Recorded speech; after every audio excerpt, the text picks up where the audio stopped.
The morning sun warmed Park Myok's back as she knelt in her garden. At 75 years old, her hands were not as steady as they once were, but they still knew the feel of good soil. Her small house sat alone at the edge of her village in rural Korea, surrounded by vegetable plots and flowering bushes that she had tended for decades. Just a few more weeds, she told herself, pulling another unwanted plant from around her prized cabbage. Her knees ached, but the garden needed her attention. Suddenly, the warm sunlight vanished. Myok looked up, expecting a cloud. Instead, she saw something impossible. A massive dark shape blocked the sky above her home. It was smooth and metallic, larger than any aircraft she had ever seen. "What in heaven's name?" she whispered. The air buzzed with energy. Myok tried to stand, but her legs wouldn't cooperate. Fear gripped her heart as a column of pale blue light shot down from the object, surrounding her completely. Her feet left the ground. The garden shrank below her as she rose upward, helpless in the beam of light. Myok opened her mouth to scream, but no sound came out. The light pulled her higher and higher until she passed through an opening in the bottom of the giant craft. When the light disappeared, Myok fell roughly onto a hard metal floor. The air smelled strange, clean but artificial. She pushed herself up to her knees, heart racing, and looked around. The room was large and circular with walls made of some dark material that seemed to absorb light. She wasn't alone. Around her, other elderly people sat or lay on the floor, faces showing the same confusion and fear she felt. Some cried quietly. Others called out for help in different languages. "Where are we?" asked an old man in Korean, his voice shaking. Before Myok could answer, a section of the wall slid open. 3 tall figures entered the room. They walked on 2 legs like humans, but were clearly not human. Their skin was pale green with patches of scales. Their eyes were large and yellow with vertical slits for pupils. They wore fitted suits made of a shimmering material. The tallest one stepped forward and raised a small device. When it spoke, the device translated its words into multiple languages. "Humans," the voice from the device said. "You have been selected for the great hunt on Frigidus. I am Captain Droll of the Voidar hunting fleet." Cries of fear rose from the captives. An elderly woman nearby fainted. Myok remained still, watching the aliens closely. "Frigidus is home to the magnificent ice dragons," Captain Droll continued. "They are the most feared predators in our sector of the galaxy. We have found that they enjoy the taste of human flesh, particularly that of older humans." One of the other aliens made a sound that might have been laughter. "The rules are simple. You will be released onto the surface. You may run. You may hide. The dragons will hunt you. We will hunt you. Those who survive 7 planetary rotations will earn their freedom." An old man stood up shakily. "This is monstrous. We are not animals for your sport." Captain Droll moved with frightening speed. In an instant, he stood before the man. With one casual movement, he knocked the elderly human back to the floor. "You are whatever we say you are," the alien said coldly. Myok felt her fear turning into something else. Anger. She had lived through war and hardship. She had buried a husband and raised children alone. She would not die cowering before these creatures. She pushed herself to her feet, ignoring the pain in her joints. "You mistake age for weakness," she said clearly, looking directly at Captain Droll. "That is foolish." The alien captain turned to her, head tilting with curiosity. "And you mistake your situation, human female. You are prey now, nothing more." "I have been called many things in my life," Myok replied. "Prey is not one of them." For a moment, the alien's yellow eyes studied her. Then Captain Droll made that strange laughing sound again. "This one has spirit," he said to his companions. "The dragons will enjoy the hunt." He turned back to address all the captives. "Prepare yourselves. We reach Frigidus in 6 hours." The aliens left the room, the wall sealing seamlessly behind them. Myok looked around at the other abductees. Most were still paralyzed with fear. A few wept quietly. She moved among them, speaking gentle words of comfort in Korean, then in the broken English she had learned years ago. When she found others who spoke neither language, she used touches and gestures to offer what comfort she could. "My name is Park Mayuk," she told an elderly woman who trembled uncontrollably. "We will face this together." As she moved around the room, others began to follow her example. Small groups formed as the captives found comfort in each other's presence. An old man who had been a doctor began checking those who seemed ill. Two women who had been teachers organized a count of all the abductees, 27 in total, from different countries, but all elderly. "They think we are easy targets," Mayok said to the small group that had gathered around her. "They think our age makes us weak and afraid." "But we are afraid," said one man, his voice cracking. Mayok nodded. "Yes, only fools feel no fear, but fear is not our master. We have all lived long lives. We have all faced troubles before." She looked around at their faces, seeing not just fear now, but also determination beginning to grow. "The young think that getting old means becoming useless," she continued. "These aliens think the same, but age brings wisdom, experience. We know how to survive." For the first time since their abduction, several people nodded in agreement. Mayok didn't know if they would survive what was coming, but she knew they would not make it easy for their captors. As the massive ship carried them toward a frozen world and terrible danger, the elderly captives began to prepare themselves as best they could. In the darkness of space, the alien vessel sped toward Frigidus, carrying its unwilling cargo to what the Voidar expected would be a simple hunt. They had no way of knowing that among their captives was a woman who would soon change the fate of their entire species. The ship shook as it entered the atmosphere of Frigidus. Mayok and the other captives held onto each other as the floor vibrated beneath them. Through a small window that had appeared in the wall, they could see a world of endless white and blue. "It looks so cold," whispered an old man beside Mayok. Before she could answer, the door slid open. Captain Droll and 6 other Voidar aliens entered.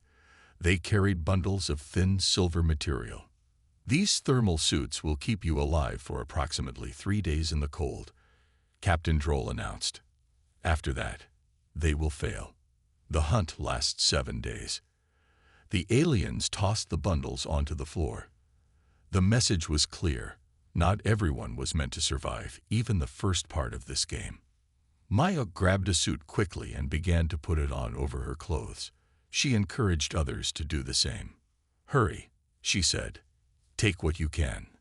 Some of the captives were too slow or afraid to move. The aliens did not wait. When the distribution was done, several elderly people stood without protection. Mayok tried to give her suit to an old woman who had none, but the woman pushed it back. "I am 92, the woman said in accented English. "You keep it. You have a better chance." Before Mayok could argue, a section of the floor dropped open. Cold air rushed into the room. The captives screamed as they were pulled toward the opening. Mayok felt herself falling. The rush of freezing air took her breath away. She tumbled through emptiness, the silver suit's material fluttering around her. For a terrible moment, she thought she would die in the fall. Then something activated in the suit, slowing her descent. She landed in deep snow with a soft thump. The cold hit her immediately, seeping through the thin suit. Mayok looked up to see other captives floating down around her, scattered across the vast white landscape. The alien ship hung in the sky above them, a dark blot against the pale blue. Then it moved away, leaving them alone in the frozen wasteland. Mayok stood up, her old knees protesting. She looked around. Mountains of ice rose in the distance. The wind howled across empty plains of snow. There was no sign of shelter anywhere. "We need to find cover," she said to herself. She spotted another silver figure about 50 meters away and began to walk toward it. The snow was deep, making each step difficult. By the time she reached the other person, she was breathing hard. It was a woman about her own age, struggling to stand in the snow. "Let me help," Mayak said, reaching out her hand. The woman looked up with fearful eyes. "Thank you," she said in Korean. "My name is Hana. I am Mayak. We should not stay in the open." Hana nodded. The alien said something about dragons. As if in answer to her words, a distant roar echoed across the frozen landscape. Both women froze, looking toward the sound. "We need to find shelter," Mayak repeated. "Something to protect us from both the cold and these creatures." They looked around desperately. About half a kilometer away, Mayak spotted what looked like a cliff face with dark openings. "There," she pointed. "Caves, maybe." Together, the two women began to trudge through the snow. The going was slow. Their aged bodies struggled against the cold and the deep drifts. Twice they heard the roar again, closer each time. "We will not make it," Hana said, her voice thin with fear and exhaustion. Mayak took her arm. "We will, one step at a time." When they finally reached the cliff, they found a small opening just large enough to crawl through. Inside was a cave of ice, blue and silent. They collapsed on the ground, breathing hard. "We are safe for now," Mayak said. "We must rest, then make a plan." Hana looked at her with wonder. "You are very brave." Mayak shook her head. "Not brave, just old and stubborn. I lived through war. I will not die for some alien sport." Outside, the roar came again, much closer now. Both women held their breath as heavy footsteps crunched in the snow near their hiding place. "The dragons," whispered Hana. Mayak reached out and took her hand. "We will survive," she said firmly. Together, for 2 days, Mayak and Hana survived in their ice cave. They took turns watching the entrance while the others slept. The silver suits kept them from freezing, but hunger became a growing problem. "We must find food," Mayak said on the morning of the 3rd day. They had seen no sign of the other captives. Twice they had heard distant screams, followed by the roars of what they assumed were the ice dragons. "I saw some green patches on the rocks outside," Hana said. "Maybe it is some kind of plant we can eat." Cautiously, they left their shelter.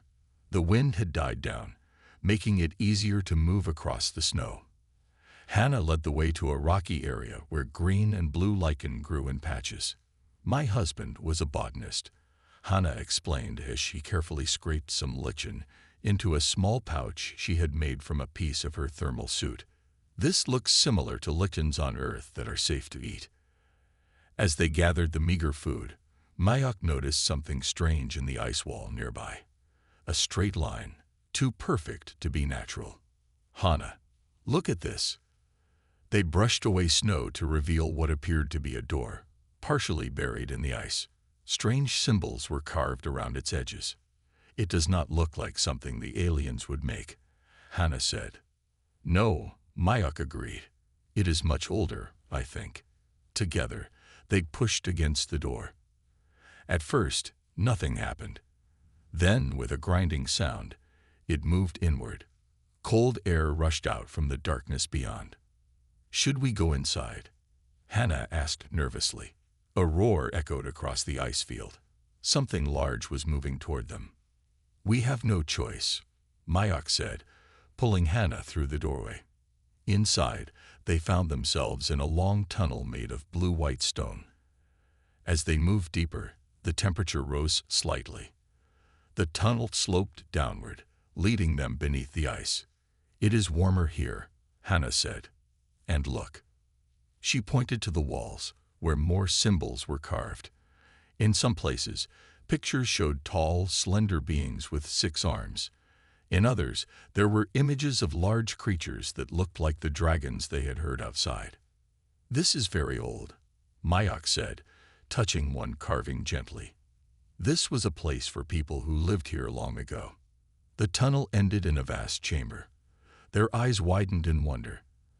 The ceiling rose high above them, supported by columns of ice that glowed with a faint blue light.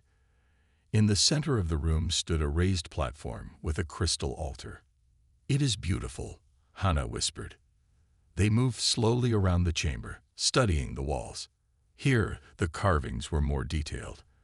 They showed a world that was once green and full of life, not the frozen wasteland outside. They showed the six-armed beings building great cities. Then the pictures changed. A bright light appeared in the sky. The world began to freeze. The beings were dying. But one carving showed something different. A tall female figure surrounded by swirling snow, her hands raised as if in blessing. A goddess, Hannah suggested. Perhaps, Mayok agreed. Look here. The next set of carvings showed the goddess figure standing at an altar like the one in the center of the room. The ice dragons bowed before her. The six-armed beings built this very temple around her. They worshipped her, Mayok said. She was important to them. As they circled the room, they found one last carving. It showed the goddess lying down on the altar, a bright light surrounding her. The six-armed beings were shown leaving the temple. I think she stayed here, Mayok said, while the others left or died. They approached the crystal altar cautiously. It was covered in a thin layer of ice, but beneath, something glowed with the same blue light as the columns. Should we touch it? Hannah asked. Before Mayok could answer, a tremendous crash came from the tunnel. An angry roar followed, echoing through the chamber. A dragon has found us, Hannah said, her voice shaking. The sounds came closer. Claws scraped against stone. Heavy breathing filled the air. Without thinking, Mayok placed her hand on the altar. Please, she whispered, help us. The altar began to glow brighter. The ice covering it melted away beneath her palm. The blue light grew stronger, pulsing like a heartbeat. And in that moment, something ancient awoke. The blue light from the altar spread up Mayok's arm. It was cold but not painful. It felt like gentle water flowing over her skin and into her body. Mayok, Hannah cried. Your eyes. Mayok could not answer. Images filled her mind. She saw Frigidus as it once was, a world of blue forests and clear lakes. She saw the six-armed beings who had lived here, building their cities and studying the stars. Then she saw the disaster. A giant rock from space was coming toward the planet. The beings knew they would all die. They prayed to their gods for help. And someone answered. A being of great power came to them. She was made of light and ice. She promised to save their world, but at a price. The planet would become cold. Many would die. But some could survive if they adapted to the new world. The beings agreed. The goddess used her power to change the path of the space rock. It missed the planet but passed so close that it pulled Frigidus farther from its sun. The world began to freeze. The goddess stayed to help the survivors adapt. She taught them to live in the cold. She changed some of the animals into what would later be called ice dragons, powerful creatures that could survive in the new climate. But using so much power made the goddess weak. She needed to rest, to sleep for thousands of years. The grateful beings built this temple around her. They laid her on this altar and promised to guard her until she woke again. But they had all died or left long ago. The goddess had slept alone under the ice for countless years. Until now. Mayok blinked, coming back to the present. The roar of the ice dragon was very close now. She could hear its claws scraping just outside the main chamber. Mayok, we must hide. Hannah tugged at her arm. But Mayok felt no fear. The blue light had filled her entire body now. She felt the goddess inside her mind, awakening after her long sleep. No need to hide, Mayok said. Her voice sounded different, deeper, and with a strange echo. The dragons will not hurt us. The ice dragon burst into the chamber. It was enormous, with scales like blue-white diamonds. Its eyes glowed red in the darkness. Sharp teeth filled its mouth. It roared at them, the sound shaking the walls of the temple. Hannah screamed and fell to the floor, but Mayok stood calmly. She raised one hand toward the dragon. Peace, child of ice, she said in that strange new voice. Do you not recognize me? The dragon stopped. It tilted its massive head, studying Mayok with its glowing eyes. Then, slowly, it lowered its body to the ground in a bow. "Myuk," Hana whispered. "What is happening?"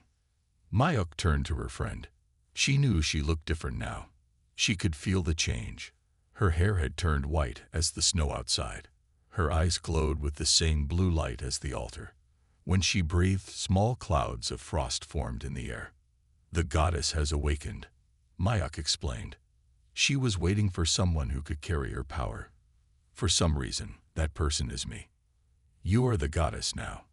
Hana asked, her eyes wide. "Not exactly. We are sharing this body. I am still Myuk, but I also have her memories, her knowledge."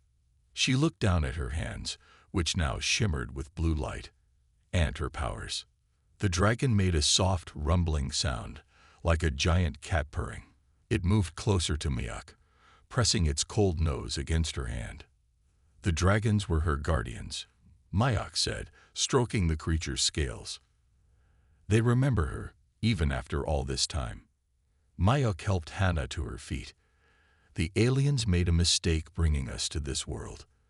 They thought we were just helpless old people. They thought the dragons would kill us for their amusement." A small smile formed on her lips. "But now we have a way to fight back." She walked to the center of the chamber, the dragon following behind her like an obedient pet. The blue light around her grew stronger. "The hunters are about to become the hunted," Myuk said. Kim Do-yeon stood before the large screen in the military command center. The dark circles under his eyes showed he had not slept much in the 3 days since the abductions. As a Special Forces commander, he had faced many dangers, but nothing like this. "Play the recording again," he ordered. The technician nodded and tapped her keyboard. The screen showed shaky phone footage of a massive alien ship hovering over a small village. A beam of light shot down from the ship, and when it disappeared, an elderly woman was gone. "That is your grandmother, sir?" asked General Lee, who stood beside him. "Yes." Do-yeon's voice was tight with anger. "Park Myuk, age 75. One of 27 elderly people taken from 6 different countries." The general nodded gravely. "Similar ships have been seen around the world, always targeting the elderly, always disappearing before we can respond." Do-yeon turned to face the room full of military officers and scientists. "What do we know?" A young scientist stepped forward.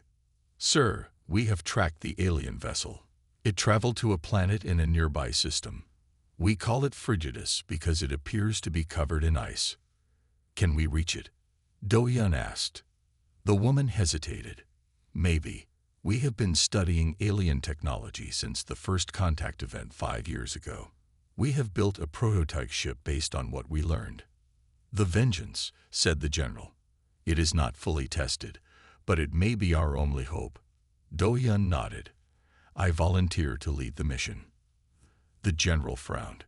"This is not just about your grandmother, Commander." "No, sir, it is not," Do-yeon agreed. "It is about all the people who were taken. It is about showing these aliens that humans are not easy targets." After a moment, the general nodded. "Very well. You will command the rescue mission. Choose your team carefully." 3 days later, Do-yeon stood in the hangar looking at the Vengeance. The ship was smaller than he expected, sleek and dark. It did not look like any aircraft built on Earth. His team of 12 soldiers waited nearby. They were the best from special forces units around the world. Each had volunteered knowing they might never return. "Are we ready?" he asked the chief engineer. The woman nodded. "As ready as we can be. The ship is loaded with weapons and supplies. The stealth system should hide you from alien sensors. The engines will get you to Frigidus in 4 days." Do-yeon looked at his team. "This will be dangerous. We do not know what we will find. But remember, our people are counting on us. The aliens must learn that taking humans has a price." The soldiers nodded, their faces serious. One by one, they boarded the ship. As Do-yeon prepared to follow them, the engineer handed him a small device. "This will help you track the medical implants in the abductees. If any are still alive, you will find them." "Thank you," Do-yeon said. taking the device. He did not say what they both knew. The chances of finding survivors were small. Inside the ship, Do-hyun took his place in the command chair. The controls lit up around him, responding to his touch. "All systems ready," reported his second-in-command, Captain Yoon. Do-hyun took a deep breath. He thought of his grandmother, the woman who had raised him after his parents died. She had been strong, stubborn, kind. He would not let her die on some alien world without trying to save her. "Launch," he ordered. The hangar doors opened above them. The Vengeance rose silently into the night sky. As it cleared Earth's atmosphere, the new engines engaged.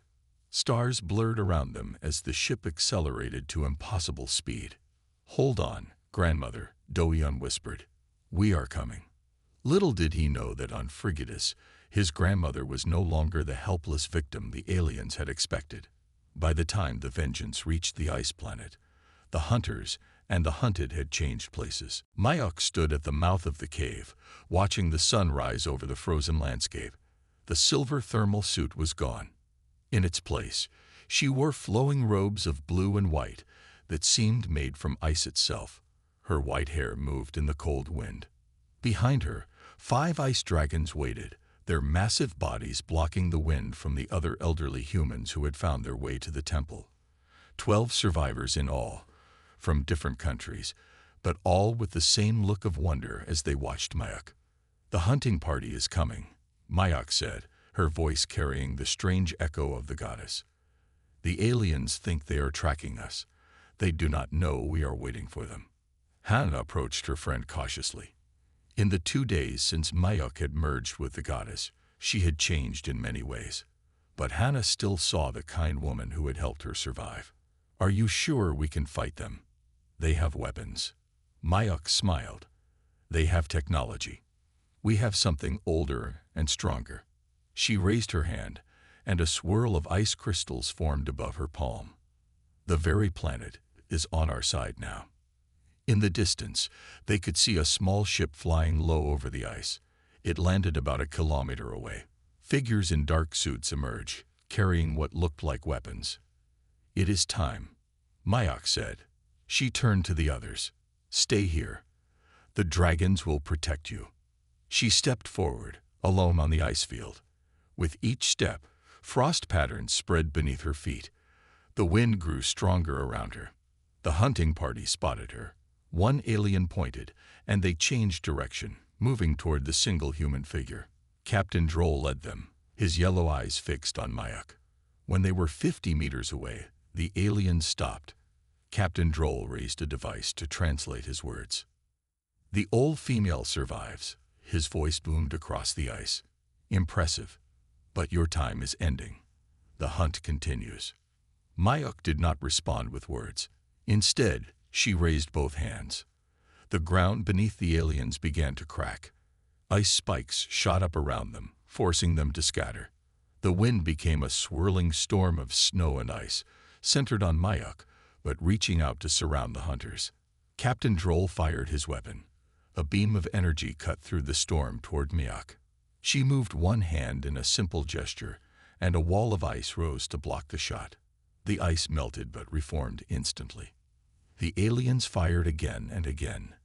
Their shots did nothing. The storm grew stronger.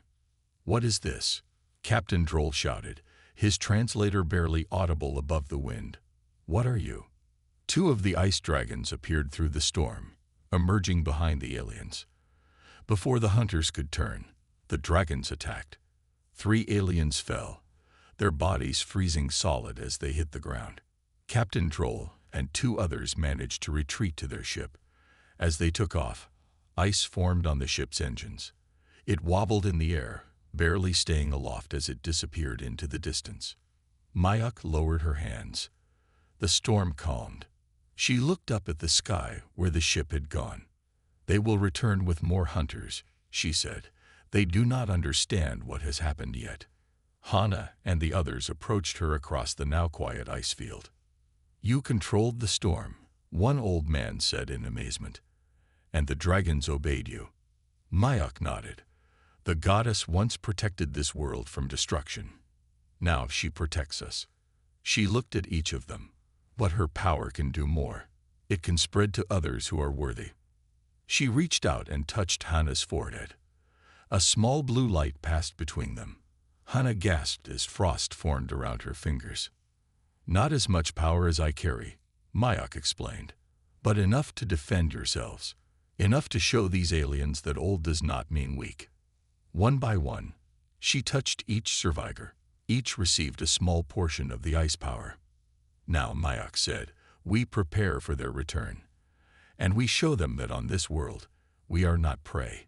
We are the hunters now. The Vengeance dropped out of faster-than-light travel at the edge of the Frigatus system. On the command deck, Do-Yun studied the screen showing the icy planet ahead and the massive alien mothership in orbit around it. Stealth systems active, reported Captain Yoon. They have not detected us yet. Do-Yun nodded. Any sign of survivors on the planet? Another officer checked her instruments. Yes, sir. We are picking up 12 active medical implant signals. All are clustered in one area of the northern continent. A wave of hope passed through Do-Yun. 12 survivors out of 27 abductees. It was better than he had expected. He checked the tracking device the engineer had given him. One of the signals was clearly marked as Park Mayok. My grandmother is alive, he said quietly. Sir, called the weapons officer. We are detecting unusual energy readings from the planet. Nothing like the alien technology we know about. It looks like storms, but too regular to be natural. Before Do-Yun could respond, an alarm sounded. A small ship is leaving the planet, Yoon reported. Heading for the mothership. It appears damaged. Their communications are active. Let me hear them, Do-Yun ordered. The speakers crackled to life. The alien language was strange, but the translator built into the Vengeance began to work. Emergency. The humans have power. Ice. Dragons attacking. The message was broken and frantic. Need reinforcements. Do-Yun looked at his team in surprise. What are they talking about? No idea, sir, Yoon replied. But it sounds like the hunters are having trouble with their prey. Do-Yun smiled grimly. Good, but we cannot wait to find out what is happening. The plan remains the same. We attack the mothership, rescue our people. He turned to his crew. Battle stations. The Vengeance moved forward, still hidden by its stealth system. It approached the alien mothership from below, where fewer sensors would be pointed. Weapons ready, said the weapons officer. Fire, Do-Yun ordered. Beams of energy shot from the Vengeance, striking the larger ship's engine section. The mothership shuddered as explosions bloomed along its hull. Direct hit, Yoon reported. Their weapon systems are damaged. The element of surprise had worked. Before the aliens could respond, the Vengeance fired again, targeting communication arrays and sensor systems. They are blind and cannot call for help, said the weapons officer. But our stealth system is failing. They know we are here now. The mothership began to turn, its remaining weapons powering up. A blast of energy shot toward the Vengeance. Do-Yun's ship rolled to avoid it, but the edge of the beam caught them, shaking the vessel. Minor damage, reported an officer. Shields holding. Do-Yun made a quick decision. We cannot win a prolonged battle. Time for Phase 2. He stood up. Yoon, you have command of the ship. Keep them busy. I will lead the boarding party. 6 soldiers joined Do-Yun in the shuttle bay. They wore combat armor and carried weapons based on alien technology. Our mission is to reach the command center, Do-Yun told them. We need their navigation data to find out where they come from, and we need to make sure they cannot send more hunters to Earth. The shuttle launched from the Vengeance, racing toward the damaged section of the mothership. It landed on the hull where a hole had been blown by their weapons. Do-Yun was the first to jump through the opening. Inside, red emergency lights flashed. The air was breathable but smelled strange. He signaled the team to follow. We have 15 minutes before Yoon takes the Vengeance down to the planet to find the survivors, he said. Move fast. They encountered alien crew members in the corridors. The Voidar were taller than humans and moved quickly, but the surprise of finding human invaders on their ship gave Do-Yun's team the advantage. They fought their way deeper into the ship. "The command center should be this way," said one of the soldiers, checking the scanner.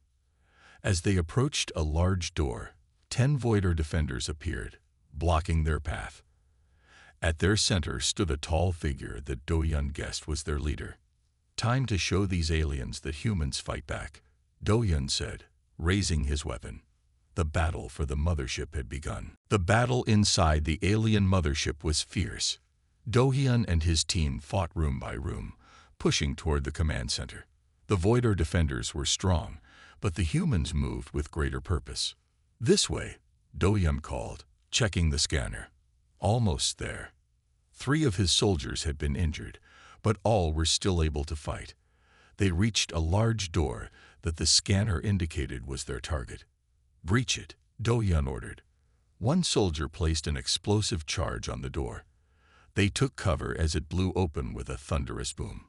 Smoke filled the corridor. Do-Hyun was the first through the opening. Inside was a circular room with control panels lining the walls. In the center stood Captain Droll and 5 other Voidar. "Humans," Droll said, his translator device making his voice sound flat. "You are far from your world." "You took our people," Do-Hyun replied, his weapon aimed at the alien captain. "We came to get them back." The alien made a sound that might have been laughter. "Most are already dead. Food for the ice dragons. The rest will soon join them." "I do not think so," Do-Hyun said. "We intercepted your ships. We heard the messages. Something is happening down there that you did not expect."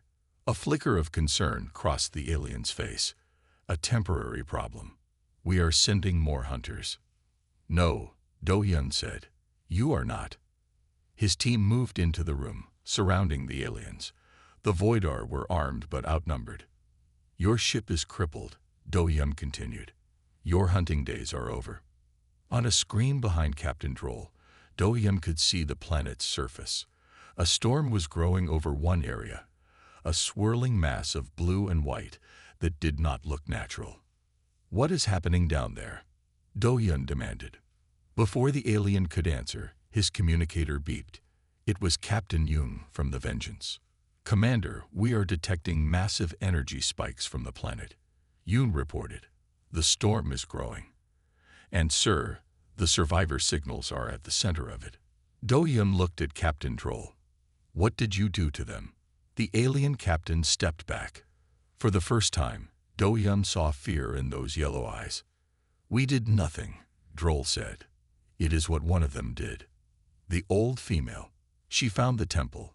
She woke something." Do-Hyun thought of his grandmother. "What are you talking about?" "The ice goddess," Captain Droll said. "A being of great power that once ruled this world.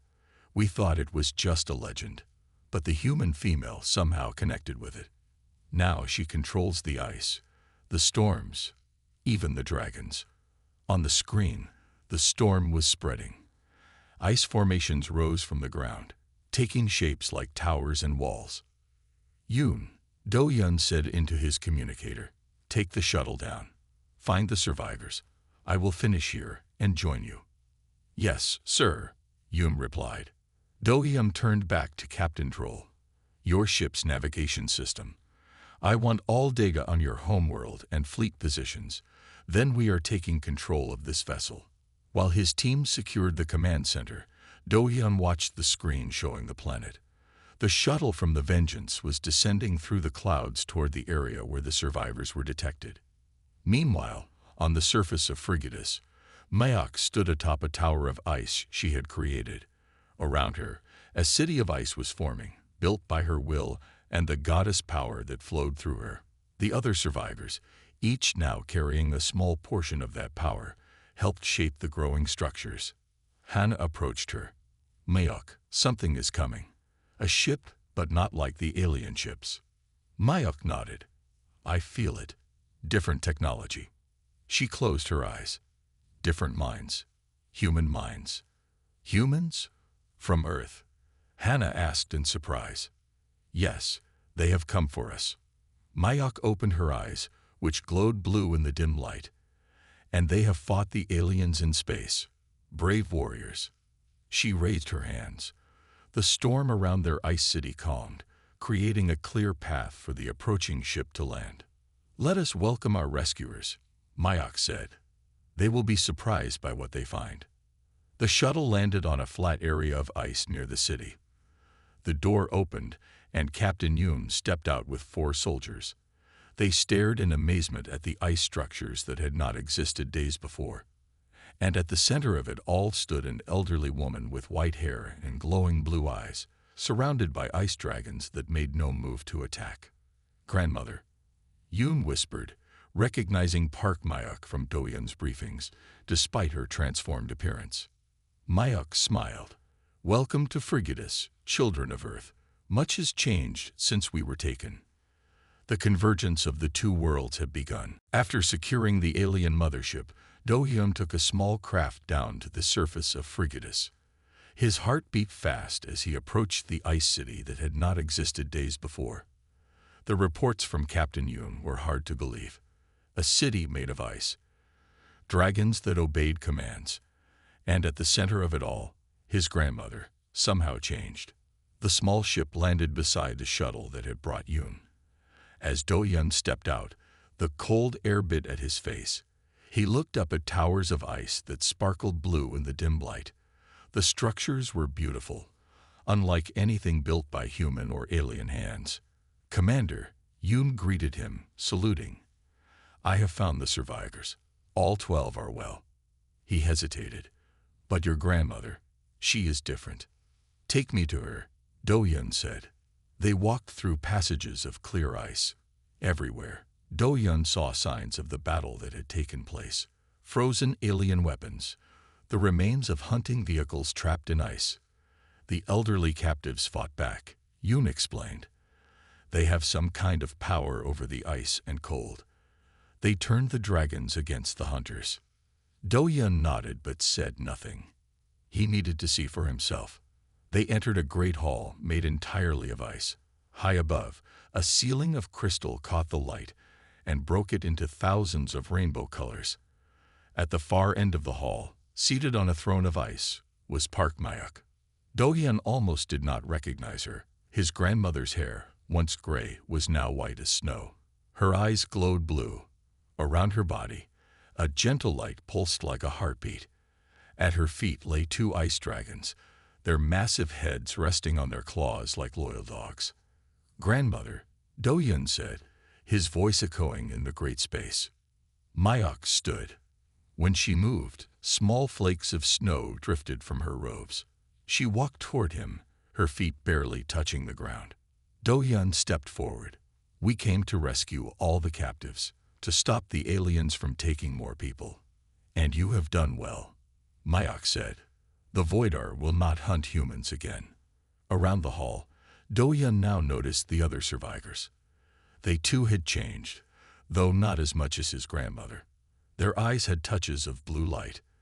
Their hair had turned white. They watched him with calm interest. What happened to you? Do-Hyun asked. Mayok smiled. I found something ancient and powerful. The spirit of a goddess who once protected this world. She was sleeping, waiting for someone to carry her power again. She held out her hand, and a small blue flame of ice danced on her palm. She chose me. Do-Hyun stared at the impossible flame. Can you come home? Back to Earth? I must stay here, Mayok said. This world needs me now. The ice dragons were becoming few. The balance was broken. She looked around at the great hall. I am restoring what was lost. But I am still your grandmother, Do-Hyun. Still human, in part. One of the dragons raised its head and made a soft sound. Mayok stroked its scales. I understand, Do-Hyun said, though his heart was heavy. You have a new purpose. As do you, Mayok replied. You must return to Earth. Tell them what you have seen. The universe is larger and stranger than humans know. There are wonders and dangers among the stars. Do-Hyun looked at his grandmother. She had raised him after his parents died, taught him to be strong, to be kind. Now she stood before him, part human, part something else, a being of great power. Without thinking, he lowered himself to one knee before her. It was not just respect for an elder. It was recognition of something greater. "I never thought I would kneel to anyone," Do-hyun said quietly. "But if anyone deserves it, it is you, grandmother." Mayok reached out and touched his head gently. A small cool spark passed between them. "Rise, grandson," she said. "Let us make peace between our worlds, the humans and the dragons, the warmth and the ice." Do-hyun stood. "What about the aliens? The Voidar? They will face justice," Mayok said, her eyes flashing colder. "They hunted many species for sport. That time is ending." Outside, the storm had completely stopped. The sky cleared, showing stars and the distant lights of the captured mothership. "Go now," Mayok said to Do-hyun. "Return with your warriors and the ship you have taken. Tell Earth that they have a friend on this cold world. Tell them that an old woman from Korea now speaks for the ice goddess, and that she remembers her home." Do-hyun bowed deeply. "I will return, grandmother." As he left the ice palace with Captain Yoon, Do-hyun looked back one last time. Mayok stood framed in the doorway, light shining around her, dragons at her side. Not just his grandmother anymore. Something more. Something wonderful and strange. The story of the old woman who became a goddess would soon spread across Earth, and aliens everywhere would learn an important lesson. Never underestimate a human, no matter how old they might be.